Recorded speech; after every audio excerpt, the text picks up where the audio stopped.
I wanted to ask you about the games that you've been playing as a team, as a unit, against both European clubs and CONCACAF clubs. How has that helped the team playing both top quality teams from abroad, but also getting a taste of what you're going to see this summer and then into World Cup qualifying? Yeah, games are obviously most important. So it's good that I've gotten a handful of games with City, just to keep my rhythm, and just to continue to have that feeling. And then it's obviously really good for me to get these international games against these international teams, get in with our group of guys and continue to grow the culture and grow the team and figure out each other and figure out the team.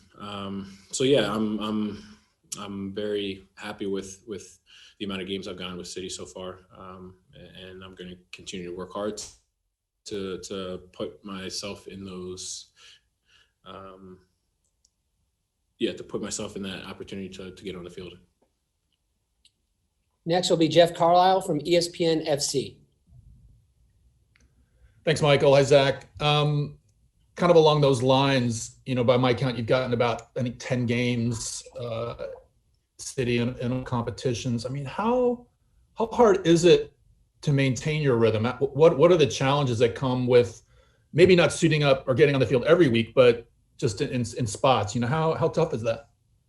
Yeah, I would say mostly it comes down to your mindset. And for me, it's just going into training every day and working hard and knowing that if I continue to train well and work hard and listen to the coaches and my players and get better, and that these games will continue to come, and opportunities will continue to come. And when they do come, you just can't think too much. You just got to remember that I've been playing this game for a long time, and it's just another game. And I just got to go out there and have fun and not overthink it and trust the guys in front of me. Don't try and do too much and play simple and let the game come to me. Next will be Paul Tenorio from The Athletic. Thanks, Michael.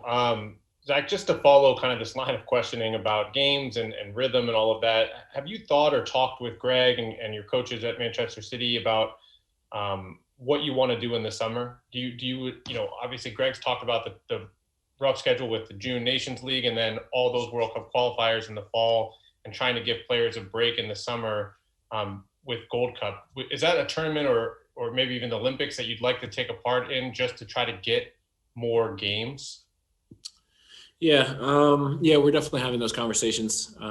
Obviously, games are, like I said, are very important for me since I'm so young, and I need those experiences. But at the same time, my body needs a break, my mind needs a break. So we're having those conversations right now and trying to figure out the summer plan for myself and the rest of the European guys. And I think we'll there's a fine line. And we're still trying to figure out what's best for my body and my career. We'll go to Ron Blum from the Associated Press.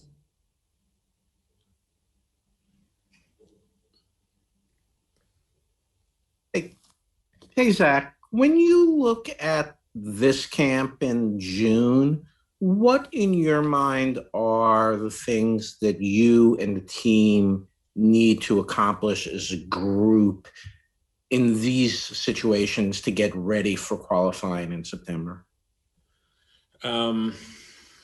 It's just everybody buying into the team culture, the team game plan.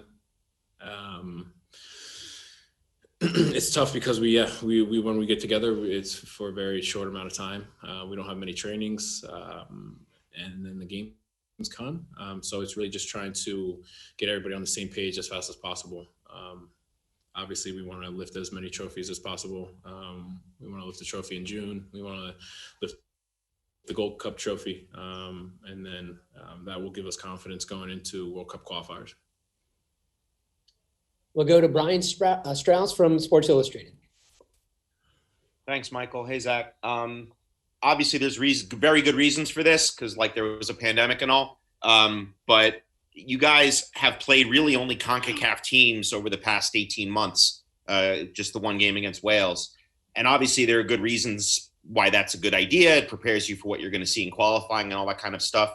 But what does the team get out of playing against a national team that's very different from CONCACAF? What kind of opportunities or problems does a team like Northern Ireland present, and what makes this game interesting as opposed to just kind of the regular, matchups against CONCACAF teams that we're also familiar with? Yeah, I mean, it's just a different, let's say it's kind of a different style of football, style of soccer. Northern Ireland, Wales, they're big, they're physical, they're going to put the ball in the box, lots of crossing. They're going to be tough to break down offensively. And then, I mean, we obviously play the CONCACAF teams. We see them a lot, so it's really good for us to get just kind of fresh faces, a fresh team, and these European teams are very strong, and so this is going to be a really good test for us to see how we compare. We'll go to Ian Parker from PA Sports. Hey, Zach, just building a little bit on that, you're talking about sort of the physical style that Northern Ireland might bring. I just wanted to ask, as one of the English-based players in the squad, how familiar you are with some of the Northern Ireland players, and maybe how a sort of what sometimes gets talked about as a British style is different to maybe a continental European style of football.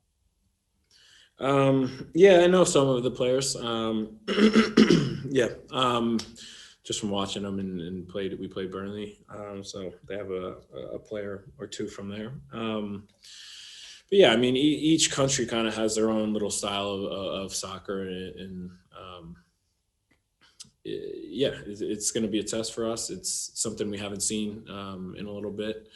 I think the guys are excited to play a non-CONCACAF team, and I know our coaches staff is really excited to for this test and just to kind of get out of our own kind of region. We'll go to Franco Panizzo from SPI Soccer. Thanks, Michael. Hey, Zach, how you doing, man? Good, man. How are you? I'm good, brother. Thanks for asking. Just going off of the last two questions, you guys have won big in your last four. Obviously, there's been different players in different camps, but how much confidence does the team have right now? How things are working, how things are clicking from the run of play, and what are you guys looking to show tomorrow against Northern Ireland? Thanks, Zach. The guys we're in a good spot right now. Mentally, I think.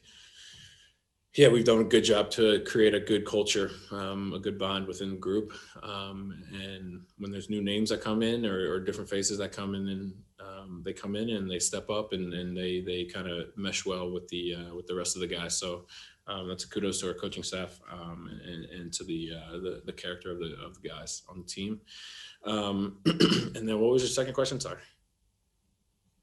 Hang on 1 second, Zach. Thanks. Just what are you guys looking at? Thanks, Michael. Just what are you guys looking to show tomorrow against Northern Ireland in terms of from the run of play? What are you looking to improve on? What are you looking to show in this game tomorrow?